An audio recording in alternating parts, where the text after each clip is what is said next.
Yes Srinivas గారు మీరు చెప్పండి, జనసేన ఫ్యాక్టర్ టీడీపీ కూటమికి ఎందుకు పనిచేయలేదు?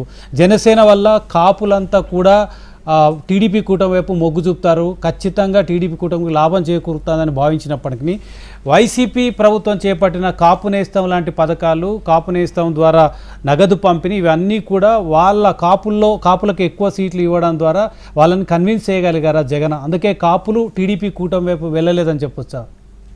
మనం యాక్చువల్గా ఈ పర్టికులర్ ఈ క్యాస్ట్ ఫ్యాక్టర్ తీసుకుంటే ఆ ఫ్యాక్టర్ ఏదైతే ఉందో మనం ఆంధ్రాలో టిపికల్గా ఈస్ట్ వెస్ట్ గోదావరిలో ప్లస్ కృష్ణాలో కొంతవరకు దీని ప్రభావం ఎక్కువ కనబడుతుంది. అయితే అక్కడ ఎన్డీఏకి కొంత బెనిఫిట్ అయినట్టే కనబడుతుంది. కానీ ఇందాక విజయబాబు గారు చెప్పినట్టు వాళ్ళ ఎక్స్పెక్టేషన్ కూడా ఎక్కువ ఉండే, అంటే వాళ్ళని 24-25 సీట్స్కి వాళ్ళని రిస్ట్రిక్ట్ చేయడము, తర్వాత వాళ్ళు ఏదైతే ఆశించారో వాళ్ళు 60-70 సీట్స్ అయితే ఆశించారో అంతవరకు ఇవ్వకపోవటము, తర్వాత ఒక పర్టికులర్ క్యాస్ట్కి అంటే ఆ చౌదరీస్కి ఎక్కువ సీట్లు ఇచ్చారనే ప్రొపగాండా ఏదైతే అయిందో ఆర్ ఫ్యాక్ట్లో కనపడ్డట్టు అవి కూడా యాక్చువల్గా కొంత ఆ ఓట్ని షేర్ని డివిజన్ చేసినట్టుగా క్లియర్గా కనపడింది. అయితే మనం ఇక్కడ ఒక ఇంపార్టెంట్ ఫ్యాక్టర్ మనం మిస్ అవుతున్నాం. మనం చూసినట్టయితే అంటే అన్ని అనాలిసిస్లో కూడా ఎవ్వరు కూడా కన్సిడర్ చేయండి ఏంటంటే ఇక్కడ ఐప్యాక్ అయితే లాస్ట్ 5 ఇయర్స్లో అయితే వర్క్ చేసిందో ఆ సోషల్ ఇంజనీరింగ్లో కానీ లేకపోతే ఆ క్యాస్ట్ బైఫర్కేషన్, ఓటర్ ప్రొఫైలింగ్లో వాళ్ళు చేసిన వర్క్ని మనం ఎవ్వరు కూడా కన్సిడర్ చేయట్లేదు.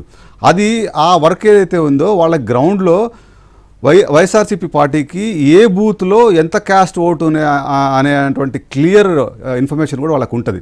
అంటే వాళ్ళంతా స్ట్రాటజిక్గా వర్క్ చేసుకొని మీరు చూసినట్టయితే జగన్ గారు చాలామందిని సిట్టింగ్ అభ్యర్థులు కూడా మార్చారు కదా. సో వాళ్ళు ఎందుకు మార్చారంటే మనం చూసినట్టయితే లాస్ట్ 5 ఇయర్స్లో ఒక ప్రోగ్రెస్ రిపోర్ట్ అనేది కూడా తీసుకున్నారు. అంటే ఎమ్మెల్యే ఎలా పనితీరు ఎలా ఉంది అన్నీ తీసుకొని దాన్ని బట్టి చాలా చేంజెస్ చేశారు. సో ఇవన్నీ ఫ్యాక్టర్స్ కూడా గ్రౌండ్లో మనకు వచ్చే ఇప్పుడు ఎగ్జిట్ పోల్ ఏదైతే ఉందో దానికి రిఫ్లెక్ట్ అవుతున్నట్టే కనబడుతుంది కదా.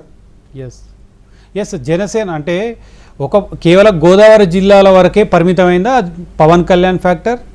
అంటే అనేది ఎక్కువ ఇన్ఫ్లుయెన్స్, అంటే if you look at it 70% 80% influence అనేది అక్కడ జరుగుతుంది. తర్వాత మళ్ళీ మనం వెళ్ళినట్టయితే అక్కడ విజయనగరము, తర్వాత శ్రీకాకుళము, వైజాగ్లో కూడా అక్కడ పవన్ కళ్యాణ్ గారి కంటే కూడా అక్కడ బొత్స సత్యనారాయణ గారు, తర్వాత మన స్పీకర్ ఉన్నారు కదా, వాళ్ళ ఇన్ఫ్లుయెన్స్ అక్కడ ఎక్కువ ఉండేటువంటి అవకాశం ఉంది. సో ఓవరాల్గా తర్వాత మీరు ఈస్ట్ వెస్ట్లో కూడా ముద్రగడ పద్మనాభం గారి ఫ్యాక్టర్ కూడా మనం తీసి పడేయలేము. అంటే ఎంతో కొంత ఓటుని ఆయన కూడా అంటే మనం చూసాం సోషల్ మీడియాలో ఆయన క్లియర్గా కొన్ని క్వశ్చన్ చేశారు. అంటే క్యాస్ట్లో కౌంటర్ వీడియోస్ ఆయన రిలీజ్ చేశారు.